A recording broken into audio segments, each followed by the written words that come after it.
Jesus. Amém. Que bom estarmos aqui na casa de Deus.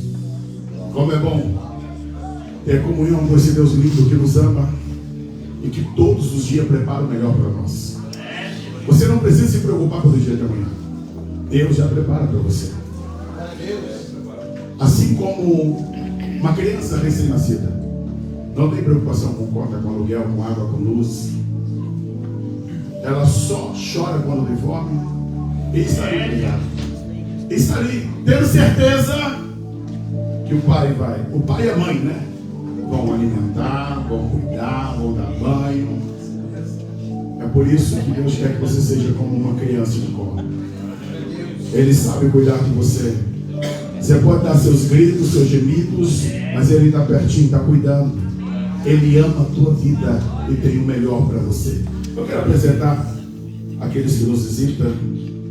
Se estiver falhando aqui, faltando alguém aqui, depois, por favor, se manifeste. Temos aqui o Tiago. Então, Tiago, fique de pé. Convidada nossa irmã Célia. Permaneça de pé, Tiago. Sônia, Joel, Irina e Riana. Está lá atrás. Tem mais alguém que, por favor, que nós falhamos aqui na nossa lista, que não foi apresentado? Então, toda a igreja de pé. Nós vamos dar uma palavra de boas-vindas. Vamos dizer que todos são bem-vindos, bem forte. Vamos dizer: sejam bem-vindos em nome de Jesus. Podemos assentar aqui. Fiquem à vontade. Aleluia. Ei, tá bom?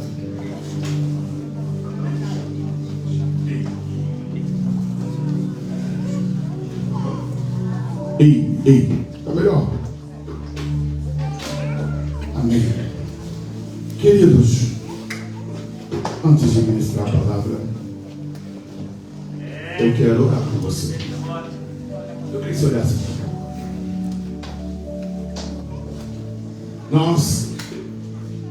Eu vou pregar sobre o mundo espiritual. Nós temos realidade. Uma realidade física e uma realidade espiritual. Crendo ou não crendo, a realidade espiritual, ela existe. Você aceitando ou não, ela também continua existindo. Há uma luta, há uma batalha muito intensa no mundo espiritual para que você não sirva a Deus, para que você não conheça a palavra de Deus. Nós temos um arqui-inimigo, e sobre isso vou falar hoje, que na luta, que batalha, dia e noite, pela tua destruição, da tua casa, da tua família. Ele não quer que você vá para o céu. Ele já está julgado e sentenciado. Só está aguardando essa prisão perpétua dele. Pensa que ele quer ir sozinho? Vai nada. Ele está colocando todos os empenhos e forças. Ele está apostando todas as últimas fichas dele para que ele não fique encarcerado nessa prisão perpétua sozinho. Já conseguiu, durante todos esses milênios de existência do ser humano, já arrebanhar a muitos. E ele está de olho em você. São 8 bilhões de pessoas sobre a terra. Pensa que ele jogou a toalha? Jogou o quê? Ele é incansável. Incansável. Para destruir, para matar, para roubar. Por isso, só você pode cuidar da tua alma. Como pastor, tem um grande zelo por aquilo que Deus confiou a mim no ministério. Eu olho aqui e vejo a igreja, as cadeiras cheias, mas sinto falta de várias famílias. Poderia enumerar diversas aqui para vocês.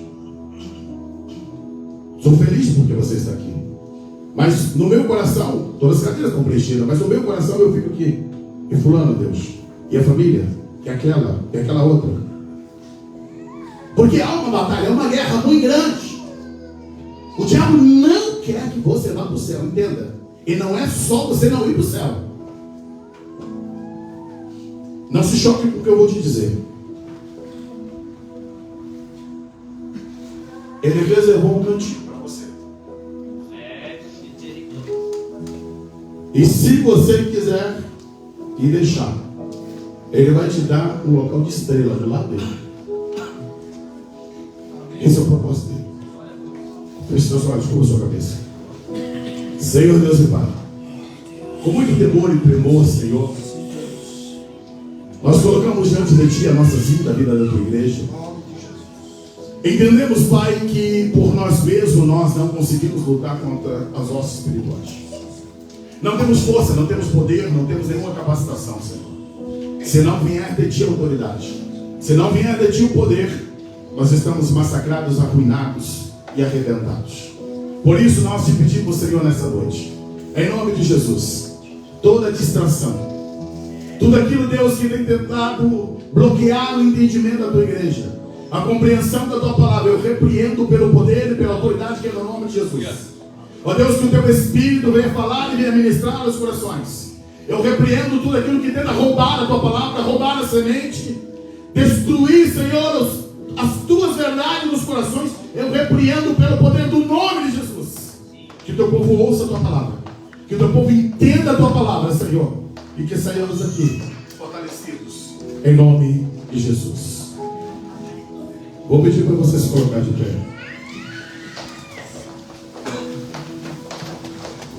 Ezequiel, eu acho que hoje eu vou na garganta mesmo. Eu já toquei. Se falhar, as crianças vai sair para lá? Então, por favor. As crianças podem sair, mas sem barulho, em reverência à palavra. E se falhar, por favor, ninguém troque mais não, eu vou na garganta. Sim, mas aí se falhar agora, para não bloquear, irmãos, eu quero a atenção da igreja, então eu vou pedir encarecidamente, se falhar o microfone, não precisa trazer para trocar. Vou ficar na voz, na garganta mesmo, porque eu quero a atenção da igreja. Ezequiel capítulo 28. A partir do verso 11.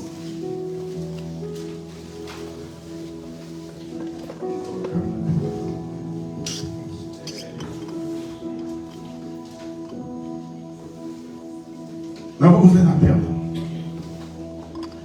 Diz assim a palavra de Deus: veio a minha palavra do Senhor dizendo: filho do homem, levanta uma lamentação sobre o rei de Tiro e diz-lhe: assim diz o Senhor Deus, tu eras o selo da medida,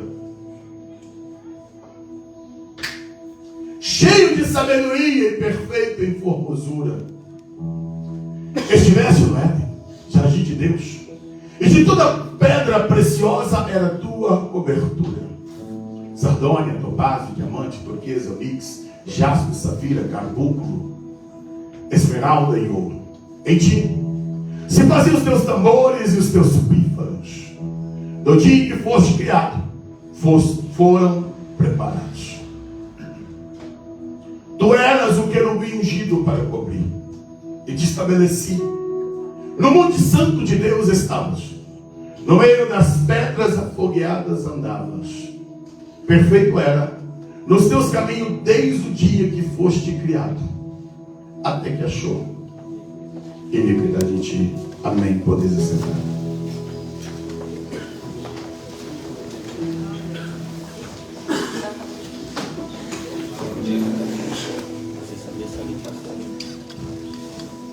Vou deixar você se acomodar.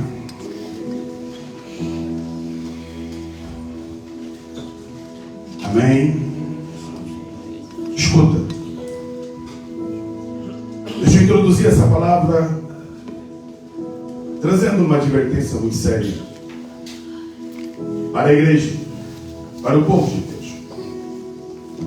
Eu tenho dito que nossa geração é uma geração extremamente privilegiada pelas riquezas que nós temos. Porém, nunca uma geração ficou tão perto do desastre, da catástrofe, como a nossa.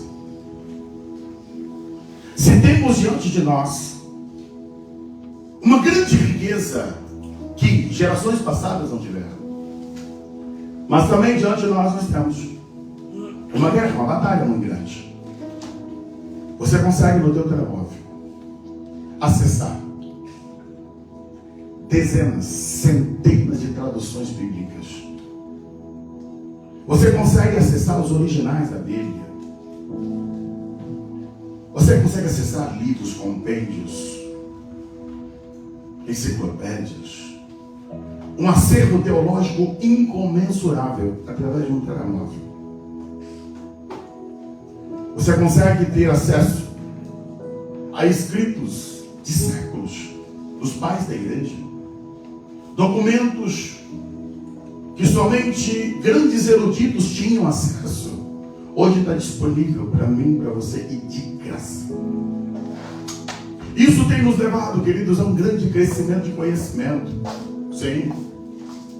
Fazer uma faculdade teológica hoje já não é como era 50, 60 anos atrás.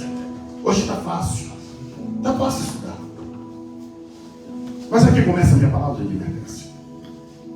O grande problema é que nós temos hoje teólogos e teólogos. Nós temos professores e professores.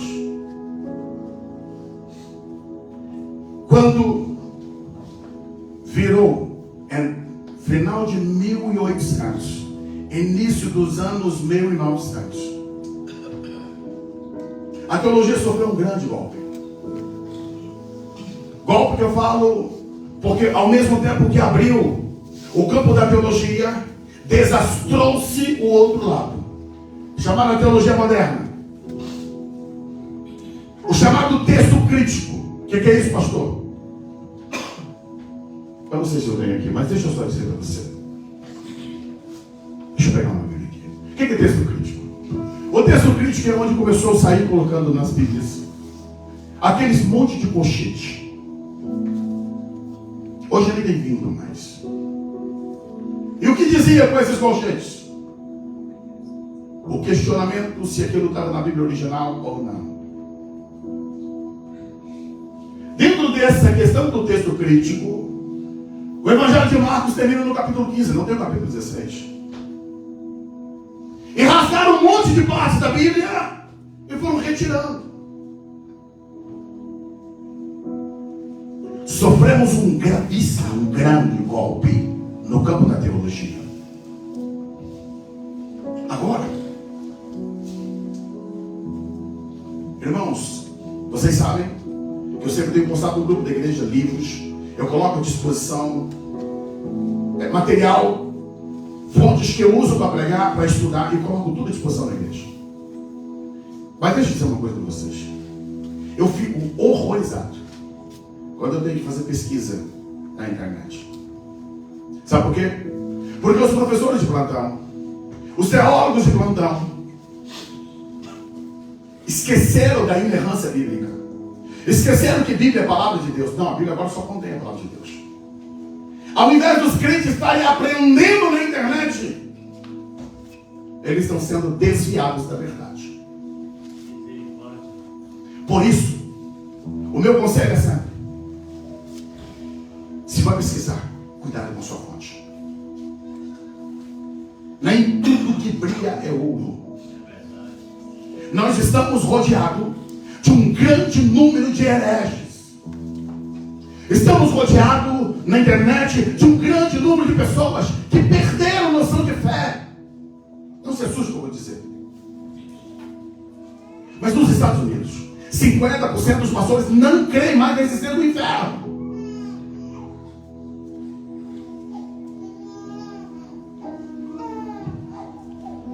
Eu tenho um dado que vi essa semana. Vou citar porque foi aquilo que eu ouvi de um pastor muito sério. Ele apresentou o seguinte aqui, uma pesquisa que foi feita. 80% dos pastores não criam mais na volta de Jesus. Isso não é. Queridos, nós precisamos voltar para a palavra, mas aí vem a questão da seriedade. Voltar para a palavra significa ter um cuidado com o que material você está tendo. Você está pensando que o diabo está preocupado com a tua alma? Não. Quanto mais ele bagunçar a tua cabeça, quanto mais ele complicar teu entendimento, mais feliz ele fica. Porque ele tem um fator dúvida. Ele disse, foi assim que Deus disse? É tudo que estão falando hoje. É assim mesmo que a Bíblia diz? Foi assim que estava escrito? É assim que estava? Pronto, jogou tudo no teu coração. E a dúvida é terreno fértil para o inimigo. Terreno fértil para Satanás. Mas pastor, por que o senhor está introduzindo isso? Sabe por quê? Porque o texto que eu acabei de ler, por incrível que pareça, teólogos que eu admiro, eles dizem que esse texto não tem nada a ver com Satanás. Isaías 14, de 12 a 14, também não tem nada a ver com Satanás. Isso aqui é um texto literal escrito por um homem. A gente vai analisar algumas coisas. Eu fico perguntar para eles, como? Pelo amor de Deus. Que isso aqui vai ser escrito por um homem, algumas palavras que tem aqui. Mas eles conseguem dobrar dentro do campo da linguística, dentro do campo da erudição, e fazer com que aquilo que é já o entendimento da igreja durante tantos e tantos séculos se torne hoje campo de grande dúvida. Ezequiel, profeta de Deus, que Deus trouxe grandes revelações. É um livro que traz toda uma simbologia, mistérios. Ele já começa o seu livro falando de visões. E que visões tremendas. Quando lemos Ezequiel, ficamos extasiados com o tamanho da dimensão de glória revelada por esse homem. Esse homem conseguiu ver coisas que só João vai nos explicar. Tamanha glória, parece que ele viveu mais do céu do que da terra. Tamanha manifestação que Ezequiel, ele conseguiu viver. E dentro das profecias que ele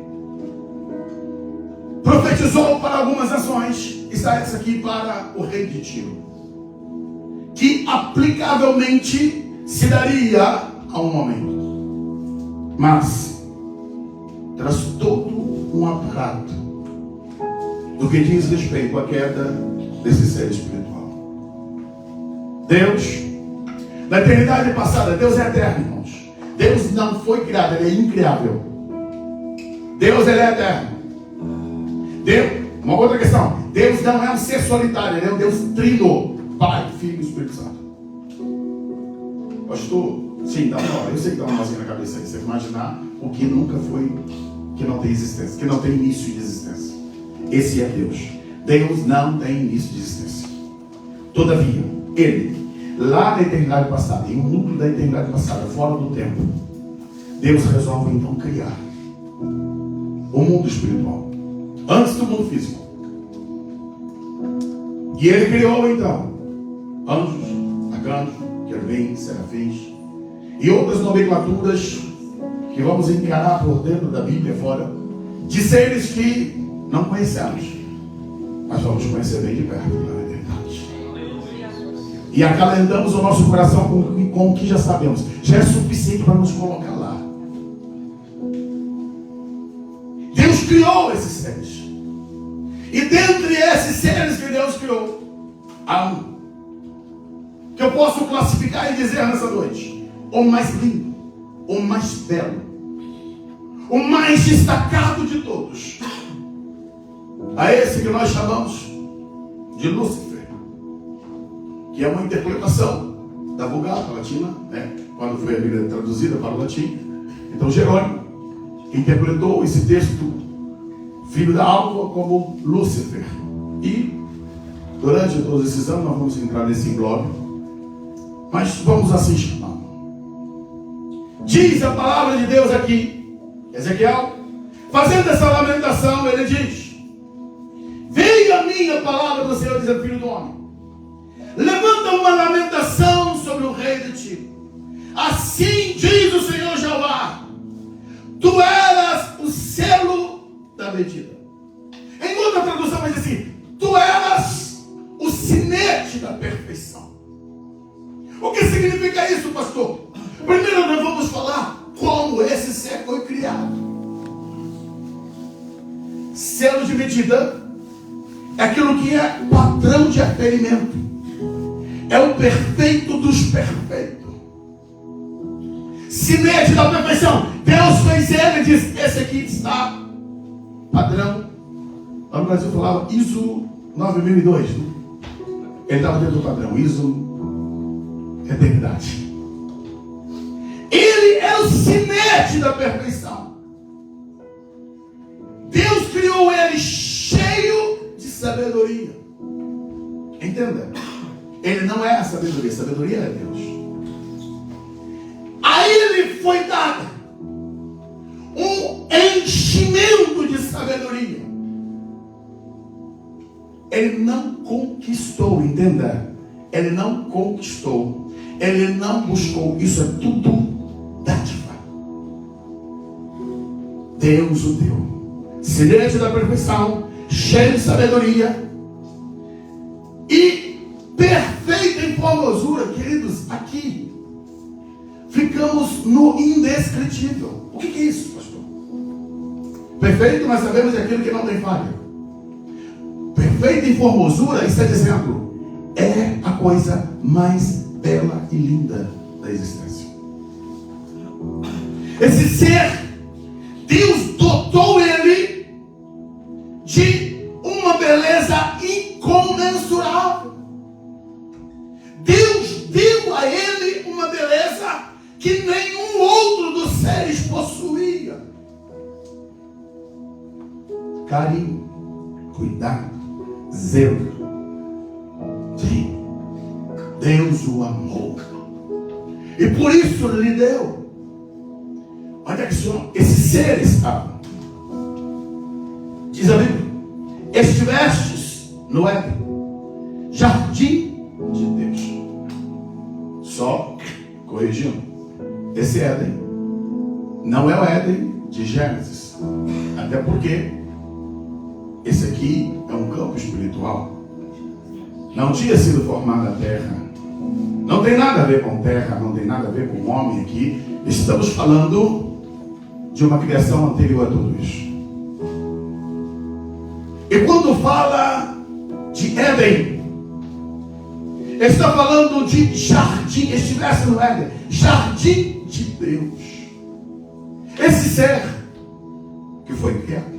Entenda? Quando nós falamos do mundo espiritual, irmãos, nós estamos falando de milhares de milhares, milhões e milhões e bilhões de milhões. E esse ser, ele tinha esse deleite de estar no jardim de Deus. Ele estava muito próximo do próprio Deus.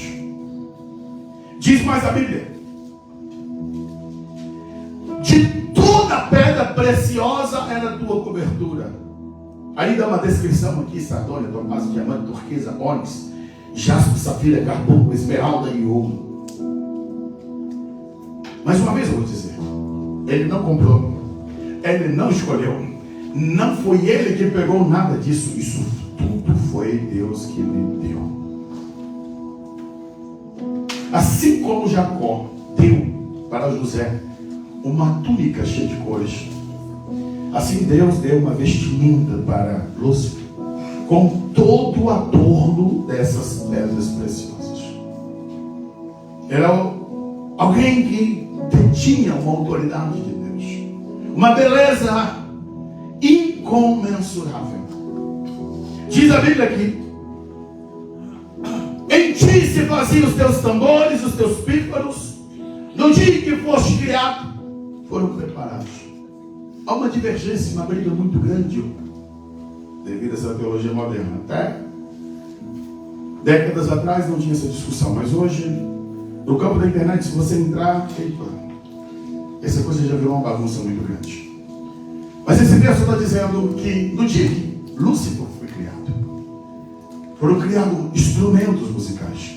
E é por isso que se interpreta que ele seria o regente. A Bíblia não diz que ele era regente, mas a Bíblia está dizendo que no dia que ele foi criado foram preparados esses instrumentos.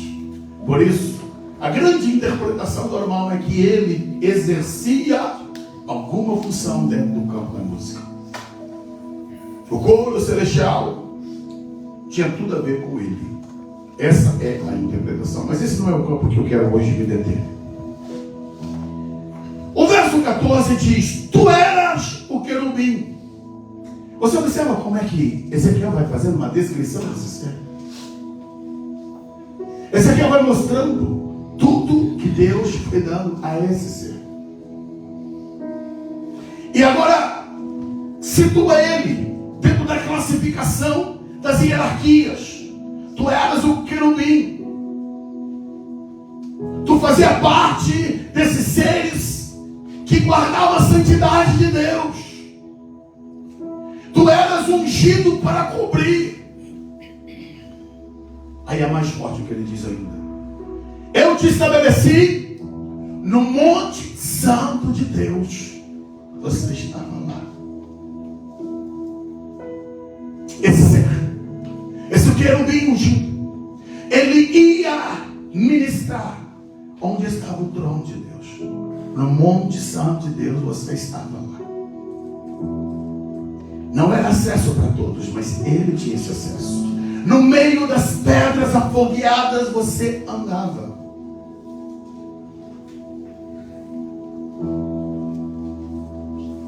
Esse ser foi dotado, beleza, sabedoria, foi dotado de privilégios, de adornos.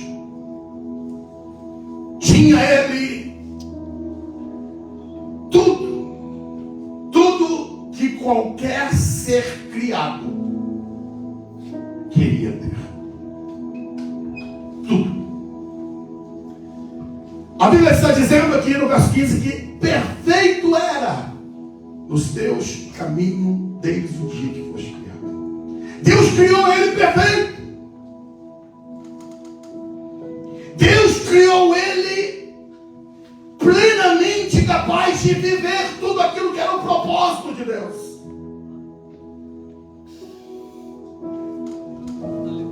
Perfeito. Eu quero ressaltar isso para você. Ele era perfeito. E aqui começa o problema. E eu confesso que por várias vezes já me perguntei a mim mesmo: o que leva um ser que tem tudo o que ele tem a fazer o que fez? Mas aí sempre essa pergunta vai lá e bate cá de volta. O que é que nós fazemos diante de tudo que Deus fez por nós e faz por nós? Como nós reagimos diante do que Deus faz por nós?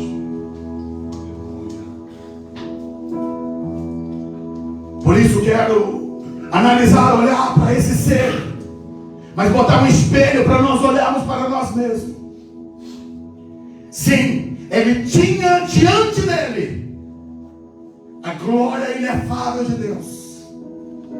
Poderia viver isso de eternidade a eternidade. Mas, todavia, a parte B desse versículo destrói tudo aquilo que o 12, 13 e 14 descreveu. Ele foi perfeito até que achou iniquidade em ti. Mas como, pastor? Sim, mas esse como eu vou voltar para você. Como nós também conseguimos rebelar contra Deus? Matias cantou aqui: não creio no Cristo vencido, cheio de amargura. Esse Cristo morreu por você e você sabe disso. E como conseguimos pecar, errar, virar as costas para Ele, ultrajá-lo, mesmo sabendo tudo que Ele morreu por nós? Até o dia que achou iniquidade em ti. Eu vou parar aqui e nós vamos para Isaías 14 agora. Vamos entender algumas coisas. Isaías capítulo 14, versos 12.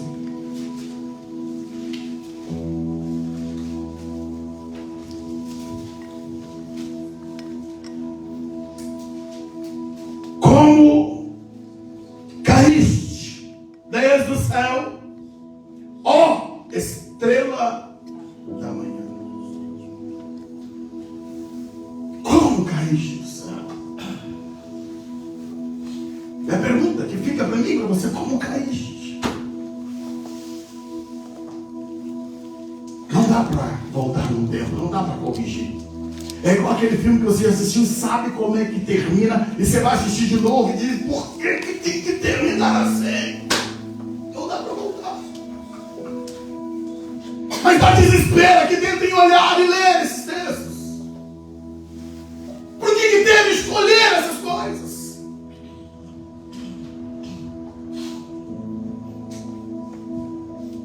Como fosse derrubado por terra, tu que debilitava as nações. E dizias no teu coração, aqui começa o problema dele: ei, tudo aquilo que foi dádiva de Deus, que ele ganhou como presente, subiu para dentro do coração dele.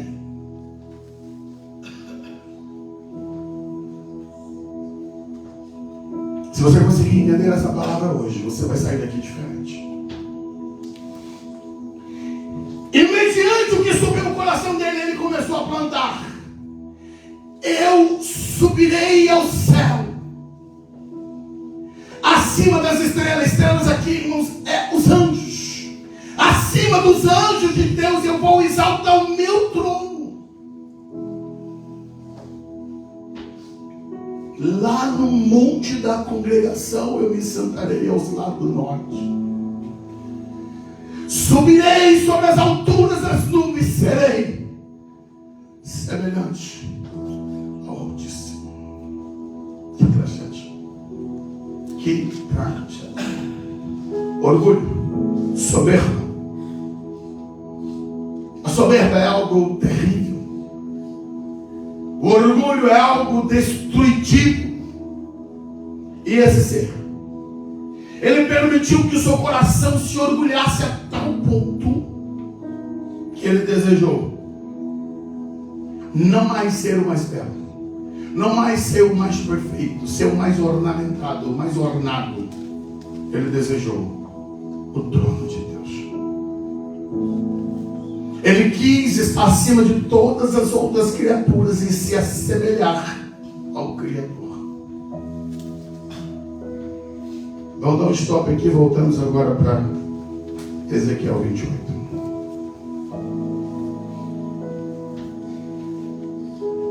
Verso 16 de Ezequiel 28. Na multiplicação do teu comércio, encher o teu interior de violência, e pecaste. Eu poderia parar aqui, deter aqui e ficar aqui só sobre esse ponto, mas eu quero avançar e terminar esses textos. Dói na alma pensar que esse ser perfeito, num lugar perfeito, com um Deus perfeito, estando diante de Deus, ele pecou. Por isso o pecado tem que ser para nós algo que nos aterroriza. Não dá para fazer amizade com o pecado, não dá para dar mão ao pecado, não dá para ter pecadinho de estimação, porque ele pode destruir tua vida eternamente. O pecado é como cobra, é como serpente, ela é destrutiva, ela te engana, você acha que domina, mas pode selar o teu destino eterno. Nós temos que ter horror do pecado, tem que causar horror em nós.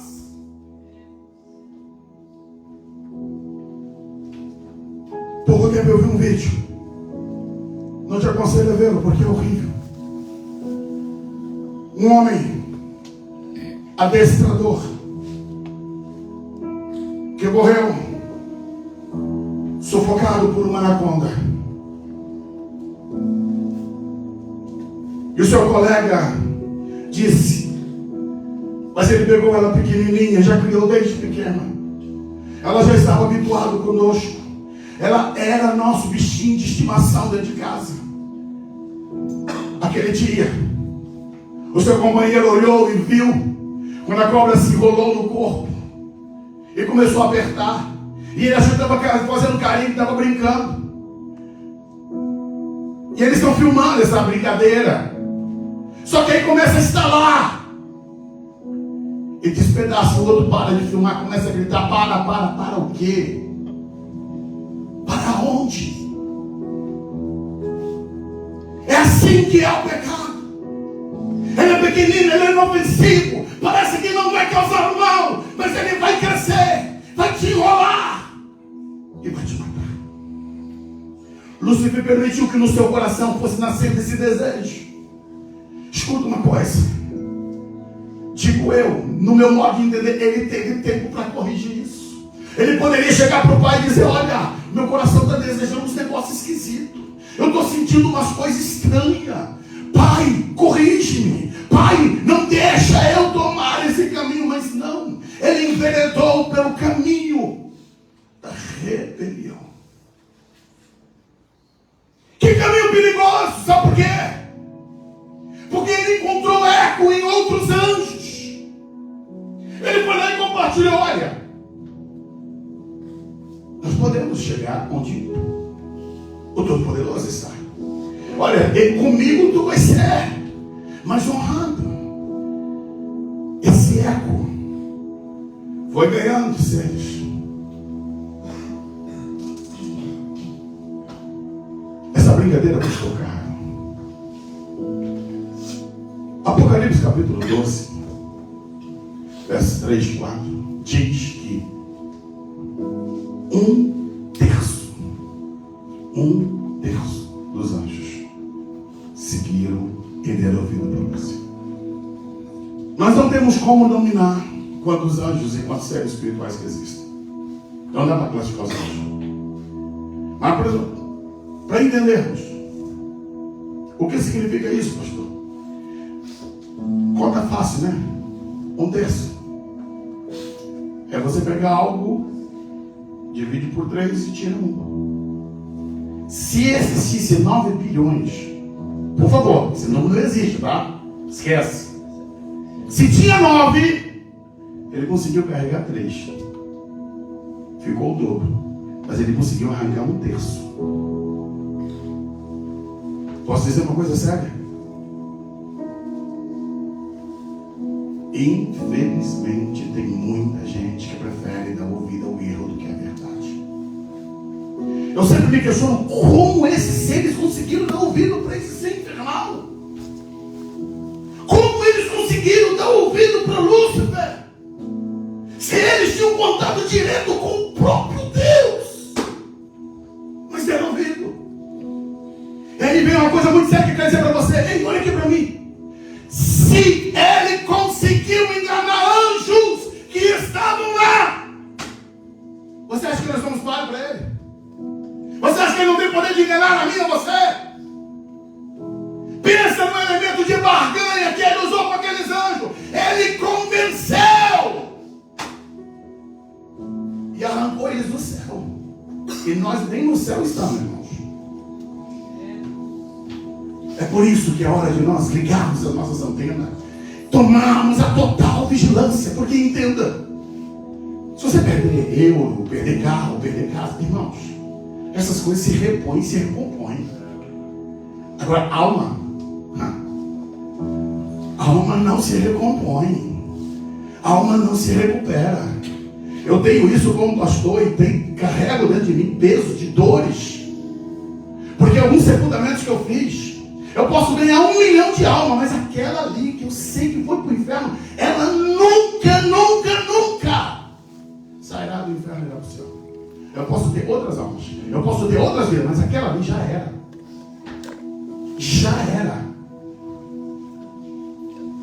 A tua alma é preciosíssima.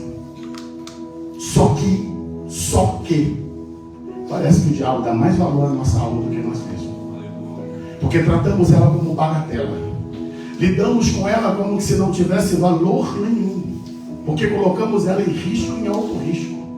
Eu pergunto, qual é o pai aqui que tem coragem de chegar em um prédio de 20, 30 andares e colocar o bebezinho lá no parapeito ali? Dá para fazer isso, Rafael? Com a Estherzinha? Não dá, né? Se você vê Marcelo, você dá um grito logo. Ei, mulher, sai daí! E por que fazemos isso com a nossa alma? Pior, não colocamos no parapeito. Andamos em corda bamba, debaixo do abismo, irmãos. E achamos que somos equilibristas. Não, eu vou conseguir. Vai conseguir o quê? E se cair? E se cair? Se conseguir passar, chegar do outro lado aqui. Mas e se cair? Ele conseguiu levar 1/3 dos anos de Deus. Ele pecou e aglutinou pessoas em volta dele. Ele é mentiroso, por isso Jesus diz: ele é mentiroso desde o princípio. Ele sabe como mentir, ele sabe como te enganar.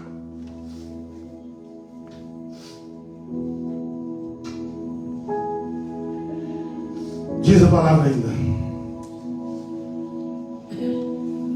pecaste, por isso eu te lancei profanado do monte de Deus. Eu te fiz perecer, ó querumbi, cobridor do meio das pernas afortunhadas. Caiu, perdeu posição, perdeu o lugar de glória, profanou o sagrado, foi lançado fora. A quem muito se é dado, muito se é cobrado. Deus foi radical com o pecado de Lúcifer. Ele estava lá, ele sabia quem era Deus. Ele lidava diretamente com Deus. Pode dizer de noite, porque não tem dia e noite. Mas ele lidava constantemente com Deus. Mas ele deixou por meio do coração dele, que foi traído por ele mesmo, elevar o orgulho, a soberba, que o levou à ruína. Ezequiel diz no verso 17 o que Isaías explana com maior êxito. Mas ele diz: olha, elevou-se o teu coração por causa da tua formosura, corrompeste a tua sabedoria por causa do teu resplendor. Por terra eu te lancei, diante dos reis eu te pus, para que olhem para ti. Elevou o seu coração por causa da tua formosura. A formosura que deveria ser para ele algo que deveria deleitar a alma, se tornou o motivo dele estar se sentindo orgulhoso e soberbo. Deixa eu trazer aqui agora para nós, irmãos, uma coisa que Deus falou muito forte ao meu coração. Eu creio que você já entendeu o que foi que Lúcifer ele recebeu do Criador. Mas agora eu quero trazer para nós aqui. Orgulho e soberba são coisas que têm sido muito rasas no meio dos seres humanos. Os seres humanos têm vivido com essa intensidade tão grande porque o inimigo tem colocado no coração das pessoas. Não é pessoal, é para toda a igreja. Eu quero que você faça o teu autoexame. Paulo diz: examine-se, pois, o homem a si mesmo. Então é hora de você agora fazer essa introspecção, olhar para dentro de você. Você tem coisas que Deus te deu, você não conquistou. Escuta, se você tem orgulho do teu cabelo, saiba, não foi você que fez ele assim, foi Deus que te deu. Teus olhos, tua cor, tua altura, formato do teu rosto, a tua beleza, foi Deus que te deu.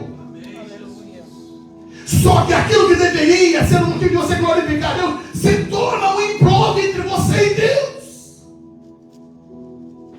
Quando você nasceu, o que você trouxe?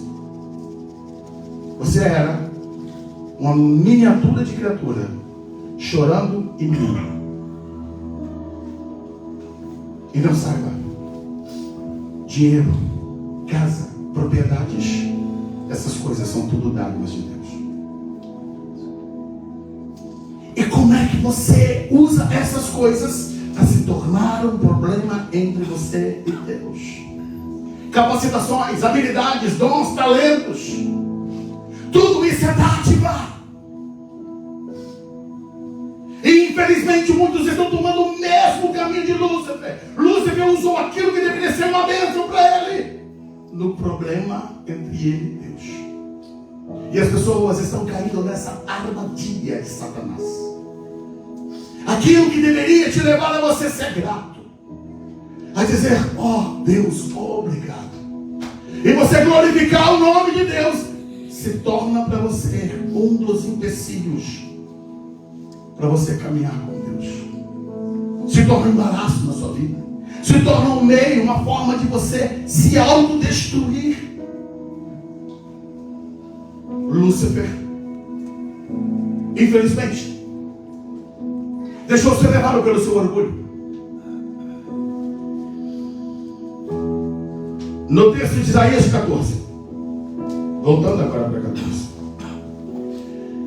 verso 14 e 15, olha que paradoxo que há entre esses dois versículos. Ele dizia, verso 14, subirei sobre as alturas da nuvem e serei semelhante ao Altíssimo. Esse era o desejo dele. Não, deixa só 14. Isso era o que ele dizia que ia ser. Esse era o alvo, era o objetivo dele. Eu vou subir, eu vou ser semelhante ao Altíssimo. Agora vem. Para que ocorreu. Contudo, serás levado ao inferno, ao mais profundo do abismo. Como pode trocar a glória por isso? Talvez você vai dizer, é loucura, pastor. Sim. Mas eu e você corremos o risco de fazer a mesma coisa que ele. Trocamos a glória pela inglória. Trocamos a eternidade com Deus pela eternidade com o inimigo.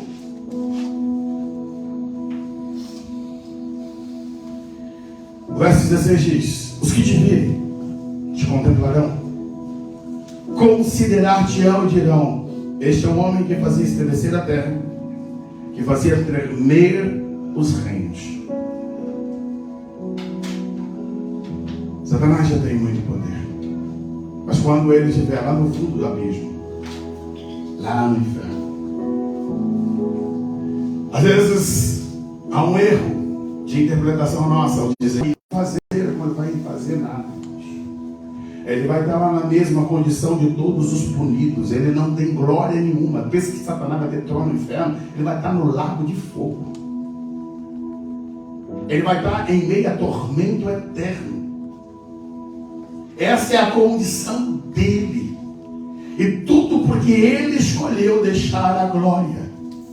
Por causa da soberba, orgulho do teu coração, colocou ele nessa condição. E eu quero já caminhar para encerrar o sermão, porque as horas vão avançando e eu quero orar com a igreja. Coloca para mim Mateus capítulo 25, versículo 41. Coloca na tela para nós.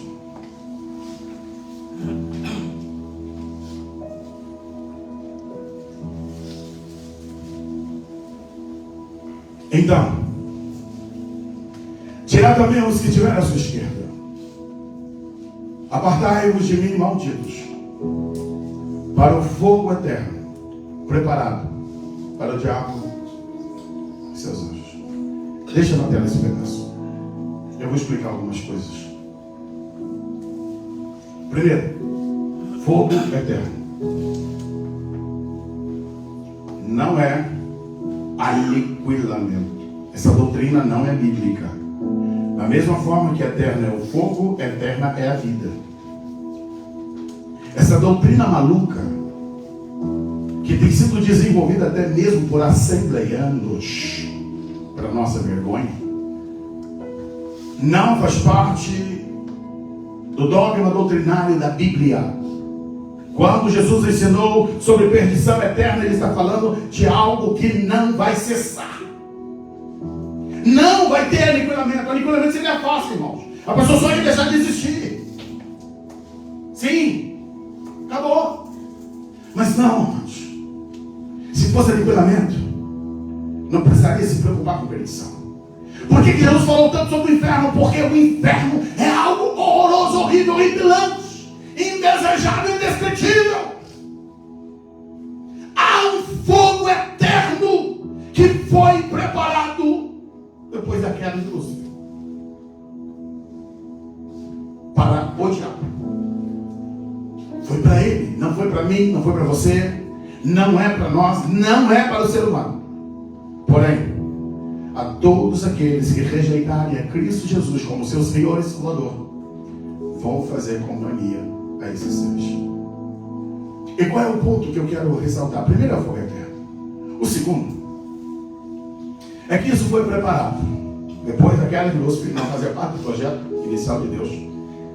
Mas esse termo para o diabo e quem, irmãos? Como é que diz o final do versículo?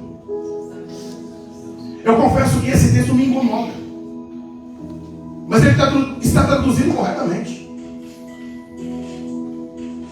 Ele está falando do diabo e seus anjos. Eu vou perguntar para você. Ei, tem um celular falando. Quantos anjos o diabo criou? Pergunta aos irmãos. Quantos anjos ele criou? Mas por que ele está dizendo seus anjos?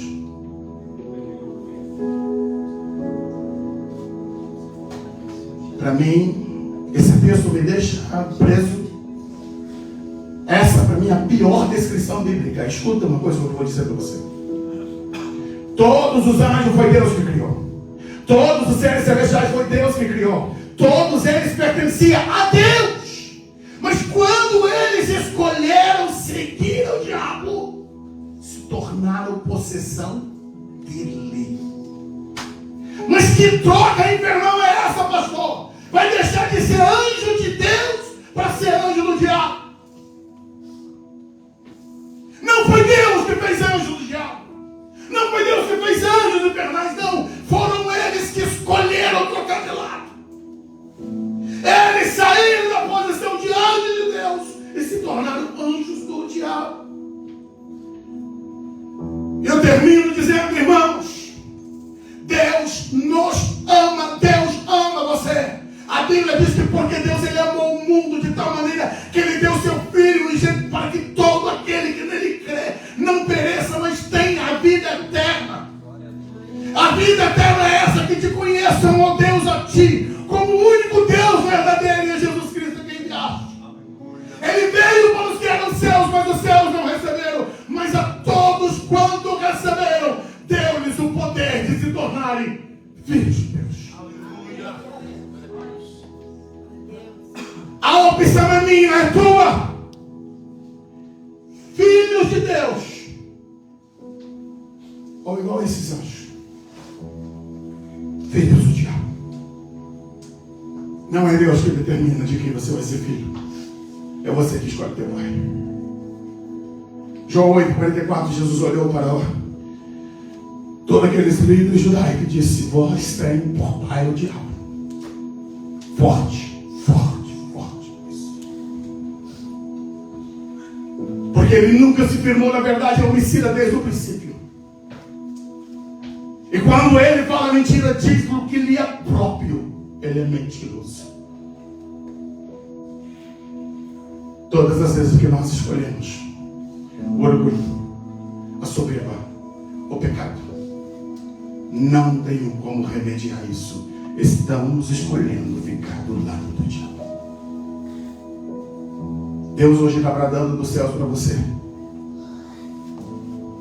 Eu não sei quantas oportunidades eu e você temos.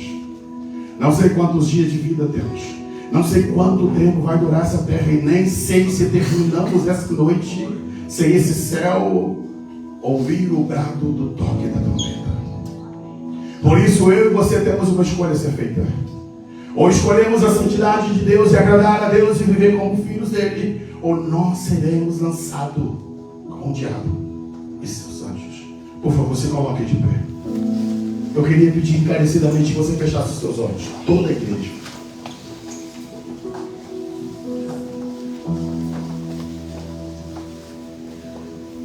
Aquele ser que foi criado para adorar. Aquele ser que foi criado para magnificar o nome de Deus. Se tornou a mais horrível criatura. Porque ele se rebelou contra Deus. Não houve perdão para ele e nunca haverá. Jesus disse: já está julgado e sentenciado o príncipe deste mundo. Para mim e para você tem oportunidade. Para mim e para você tem um céu de glória. Para mim e para você tem a oportunidade. Só precisamos nos render. Eu quero perguntar se tem alguém aqui nessa noite que ainda não entregou a vida para Jesus, que não tem certeza da sua salvação. Hoje o Espírito Santo está te perguntando de que lado você quer ficar. Que lado você vai escolher? Lembre-se, você não está escolhendo uma casinha para morar em Évora. Você não está escolhendo um país da Europa. Você está escolhendo onde você vai passar toda a eternidade. Eu li uma frase hoje que dizia assim: há um dito que se fala: a vida é curta, aproveite-a. E essa frase dizia: deveríamos inverter. A eternidade é infinda. Labute vai para lá. Prepare-se para ir para lá. A vida é curta de fato, então não tente curti-la. Se prepare para a eternidade que é infinita. Por isso, de olhos fechados, eu quero que a igreja esteja orando. Tem alguém aqui que está afastado do Evangelho? Tem alguém aqui que ainda não entregou a vida para Jesus? Eu te dou um conselho: venha correndo para os braços do Senhor. Venha correndo para os braços de Cristo. Ele te ama, Ele quer você no céu. Mas o céu somente é para aqueles que se renderem a Jesus. Há um perdão de Deus, há um amor de Deus, mas você precisa dar o seu passo. Você precisa fazer a sua parte. Você não pode ficar fora desse projeto. Deus ama você, Deus quer você, mas é preciso que você faça isso.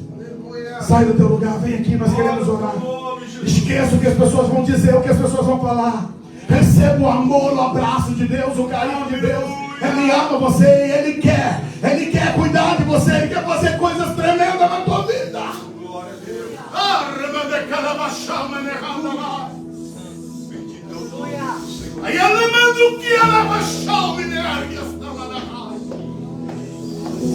Quebra grilhões, Senhor.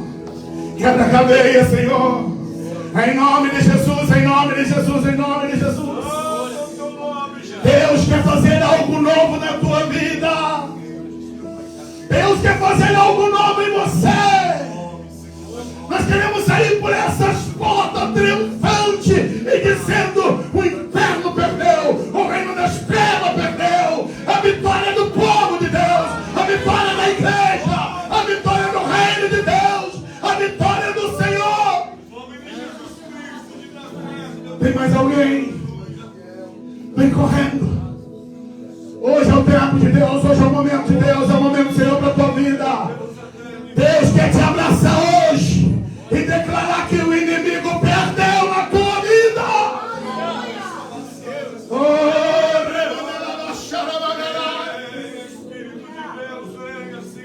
Estenda tuas mãos para cá, nós vamos orar. Oh, bendito é o teu nome. Oh, aleluia.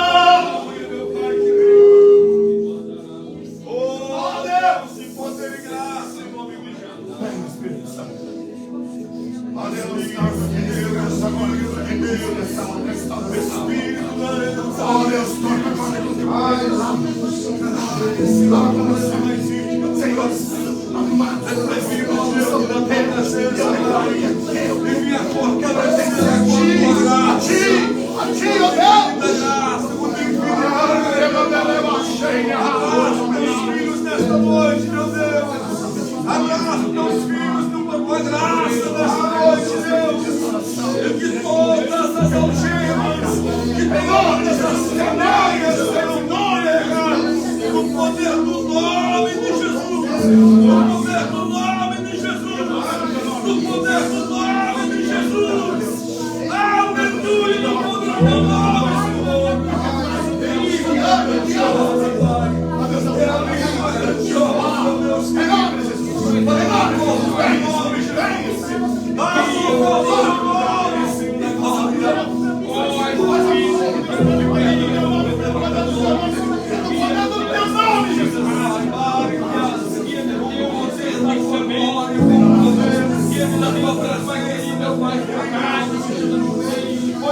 Aleluia! Em nome de Jesus. Em nome de Jesus. Nós vamos encerrar. Graças a Deus, aleluia, Jesus. Oh, santo, santo, santo, santo é o Senhor. Graças te damos, Pai, em nome de Jesus, aleluia. Oh, glorificado é o nome do Senhor. Cumpre uma tua grande obra, Pai, em nome do Jesus, aleluia. Eu quero viver. Algo novo. Vai cantar. Faz meu coração arder de novo, fazendo todo medo desaparecer, trazendo sobre mim um novo amanhecer. Eu quero viver algo novo. Faz meu coração arder de novo, fazendo todo medo desaparecer, trazendo sobre mim um novo amanhecer. Senhor, nós te agradecemos pela tua presença em nós. Te louvamos porque o Senhor é o Deus que cuida de nós. E nós queremos viver o teu dom. Nós queremos viver, Senhor, conforme a tua vontade e conforme o teu querer. Abençoa a tua igreja e dispersa-nos debaixo da sua bênção. Em nome do Senhor Jesus. Estenda as tuas mãos. Que o grande e eterno amor de Deus, que a graça infinita do nosso Senhor e Salvador Jesus Cristo, e que as doces consolações do Espírito Santo permaneça sobre toda a igreja do Senhor, desde agora e para todos sempre. Todos diga comigo amém. Deus nos abençoe, queridos, em nome de Jesus. Vai em paz, vai na bênção, pois Deus tem o melhor para a tua vida.